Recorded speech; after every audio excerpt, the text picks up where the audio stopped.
कुछ ऐसी चीज़ें होती हैं जिनकी इम्पोर्टेंस बहुत ही ज़्यादा होती है, जैसे कि आपकी बैंक स्टेटमेंट, उसके अंदर बैंक बैलेंस, 3 महीने, 4 महीने या 6 महीने की बैंक स्टेटमेंट क्यों मांगी जाती है, आपको सिंगल अप्लाई करना चाहिए या अपनी फैमिली के साथ अप्लाई करना चाहिए, अगर आप जॉब करते हैं या बिजनेस करते हैं तो उसकी इम्पोर्टेंस, पाकिस्तान के साथ, अपने कंट्री के साथ आपको टाइज कैसे प्रूव करने हैं, इन चीज़ों को आपके लिए समझना बहुत ही ज़रूरी है, जो मैं आपको सिंपल करके एक्सप्लेन करूंगा और आप आसानी से समझ पाएंगे। सारी इन्फॉर्मेशन और तरीक़ेकार का भी आपको पता चल जाएगा, जिसके लिए लोग लाखों रुपए चार्ज करते हैं। तो फटाफट से मैं आपको एक्सप्लेन कर देता हूं ताकि कम से कम टाइम में आपको ज़्यादा से ज़्यादा इन्फॉर्मेशन मिल सके।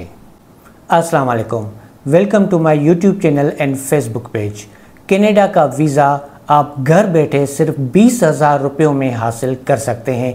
कनाडा के विजिटर वीज़ा की जो फ़ीस है वो है सिर्फ 100 कैनेडियन डॉलर, जो आज की डेट में पाकिस्तानी रुपयों में सिर्फ 20,000 रुपये बनते हैं। कुछ लोग लाखों रुपए चार्ज करते हैं इस वीज़ा के लिए अप्लाई करने के लिए, और कुछ लोग लाखों रुपए खर्च करते हैं इस वीज़ा के लिए अप्लाई करने के लिए। ऐसा क्यों? ये सारी बात है नॉलेज, इन्फॉर्मेशन और तरीक़ेकार की। जिसको पता है वो कमा रहा है, जिसको नहीं पता वो आपकी तरह खर्च कर रहा है। अगर आपको भी पता चल जाए कि ये आसान प्रोसेस कैसे होगा, तो आपको किसी को भी लाखों रुपए देने की ज़रूरत नहीं पड़ेगी। आप खुद अप्लाई कर सकेंगे और दूसरों के लिए भी अप्लाई कर सकेंगे। ये कोई रॉकेट साइंस नहीं है, बिल्कुल सिंपल सा प्रोसेस है। सिर्फ 3 आसान स्टेप्स को फॉलो करके आप खुद भी अप्लाई कर सकते हैं।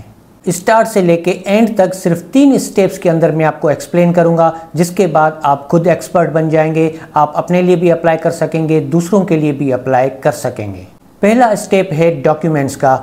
कौन से डॉक्यूमेंट्स आपको चाहिए कनाडा के विजिटर वीज़ा अप्लाई करने के लिए? एक चीज़ आप यहाँ पे नोट कर लें कि आपका सोर्स ऑफ इनकम कोई ना कोई होना लाजमी है अगर आप कनाडा के विजिटर वीज़ा के लिए अप्लाई करते हैं। अगर आप जॉब करते हैं या बिजनेस करते हैं, या अगर आपकी एग्रीकल्चर लैंड है, या किसी भी तरीके का आपका कोई भी बिजनेस या जॉब है, कोई भी सोर्स ऑफ इनकम है, तो उसके डॉक्यूमेंट्स आपको देने होते हैं। जैसे कि जॉब है तो जॉब लेटर और आखिरी 3 महीनों की पे स्लिप्स। अगर आपका बिजनेस है तो बिजनेस के डॉक्यूमेंट्स, अगर आपकी एग्रीकल्चर लैंड है तो उसके डॉक्यूमेंट्स आपको देने होते हैं। प्रूफ ऑफ इनकम आपको देना होता है, उसमें आती है आपकी बैंक स्टेटमेंट और account maintenance certificate. Basic documents में आपका आईडी कार्ड, आपका एफआरसी, अगर आप मैरिड हैं तो एमआरसी, अगर बच्चों के साथ ट्रेवल करते हैं तो उनके बर्थ सर्टिफिकेट्स। अगर आपके पास प्रॉपर्टी है तो उसके डॉक्यूमेंट्स आपको देने होते हैं। उससे टाइज आपकी जो हैं वो अपने कंट्री के साथ स्ट्रांग हो जाती हैं। ये वो डॉक्यूमेंट्स हैं जो एनी हाउ आपको अरेंज करने होते हैं, चाहे आप खुद अप्लाई करते हैं,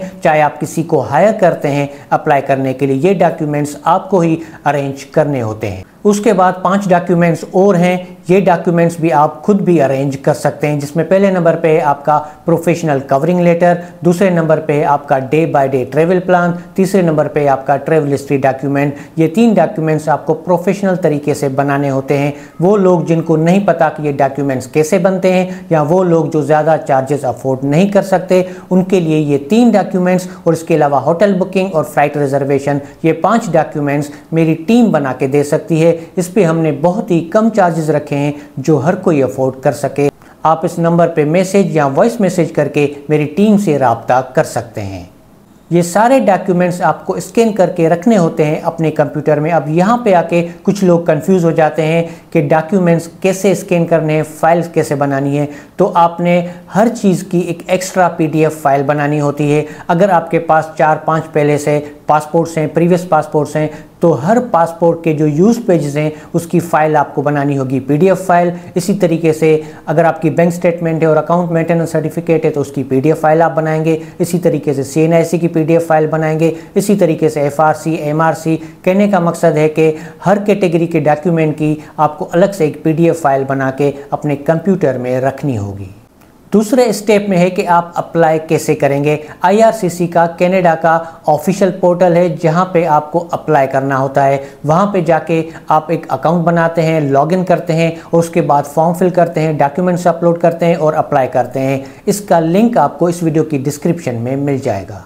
फॉर्म पे आके काफ़ी लोग जो है वो अटक जाते हैं कि फॉर्म कैसे फिल करना है।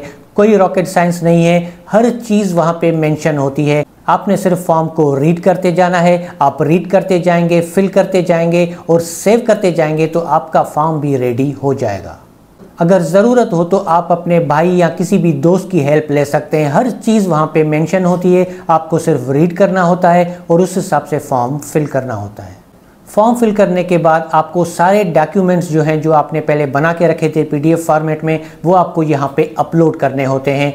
अब यहाँ पे लोग आके कंफ्यूज हो जाते हैं कि कौन सा डॉक्यूमेंट कौन सी कैटेगरी के अंदर अपलोड करना होता है। तो ये भी हर चीज़ वहाँ पे मेंशन होती है। आप उसको रीड करेंगे तो आप समझ जाएंगे कि कौन सा डॉक्यूमेंट कौन सी कैटेगरी में जाएगा। तो रिलेटेड कैटेगरी में आप डॉक्यूमेंट अपलोड कर सकते हैं। अगर कोई भी एक आध डॉक्यूमेंट किसी दूसरी कैटेगरी में चला भी जाता है और अगर आप सबमिशन कर भी लेते हैं तो फिर भी आपको परेशान होने की ज़रूरत नहीं होती, कोई भी टेंशन की बात नहीं होती। आपके सारे डॉक्यूमेंट्स जो हैं वो चेक किए जाते हैं। फॉर्म फिल करने के बाद आप अच्छी तरह अपने फॉर्म को रिव्यू कर लें। अगर कहीं मिस्टेक है तो उसको आप ठीक कर लें। जो डॉक्यूमेंट्स आपने अपलोड किए हैं उनको भी एक बार रिव्यू कर लें। कोई जल्दबाजी नहीं होती ऑनलाइन सबमिट करने की। आप 2 बार 3 बार तसल्ली से अपने फॉर्म को और डॉक्यूमेंट्स को रीड कर लें, चेक कर लें। जब आप सेटिस्फाई हो जाएं कि सब कुछ ठीक है तो उसके बाद आप अपनी वीज़ा एप्लीकेशन ऑनलाइन सबमिट कर सकते हैं।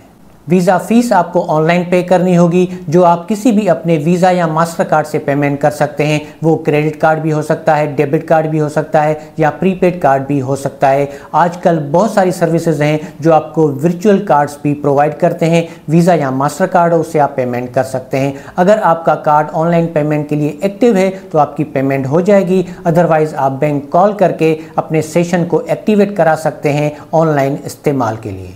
तीसरा स्टेप है बायोमेट्रिक्स का। ऑनलाइन अप्लाई करने के बाद आपको देने होते हैं बायोमेट्रिक्स, जो आप VFS ऑफिस जाके दे सकते हैं ऑनलाइन अपॉइंटमेंट लेने के बाद। इस वीडियो की डिस्क्रिप्शन में आपको VFS का लिंक भी मिल जाएगा। वहां पे जाके जो अवेलेबल डेट्स हैं उनकी अपॉइंटमेंट आप ले सकते हैं। फिर उस डेट पे जाके आप अपनी वीज़ा एप्लीकेशन सबमिट कर सकते हैं। VFS की सर्विसेज के अपने चार्जेस होते हैं जो आप उनको पे करते हैं। अपॉइंटमेंट लेने के बाद आपको एक ईमेल आएगा। उस ईमेल को आप अच्छे तरीके से रीड कर लें। उसमें मेंशन होता है कि आपको कौन से डॉक्यूमेंट्स, क्या चीज़ लेके जानी होगी जब आप बायोमेट्रिक्स के लिए जाएंगे। ऐसी चीज़ें जो बहुत ही ज़्यादा इंपॉर्टेंस रखती हैं, जैसे कि आपकी बैंक स्टेटमेंट, आपका बैंक बैलेंस, 3, 4, 5 या 6 महीने की बैंक स्टेटमेंट क्यों मांगी जाती है, आप सिंगल अप्लाई करें या फैमिली के साथ अप्लाई करें और उसके लिए आपका बैंक बैलेंस कितना होना चाहिए, आपकी जॉब और बिजनेस की इंपॉर्टेंस, अपने कंट्री के साथ आप अपने टाइज कैसे प्रूव करेंगे। इन चीज़ों को आपके लिए समझना बहुत ही ज़रूरी है। उसके बाद आप इन 3 स्टेप्स को फॉलो करके वीज़ा के लिए अप्लाई कर सकते हैं। इन चीज़ों को समझने के लिए इस पे मैं आपके लिए एक मुकम्मल वीडियो, तफसील से वीडियो बना चुका हूं। उसमें मैंने सारी चीज़ें तफसील से एक्सप्लेन की हैं। उस वीडियो को देख के ये सारी चीज़ें आप समझ सकते हैं। उस वीडियो का लिंक आपको इस वीडियो की डिस्क्रिप्शन में मिल जाएगा।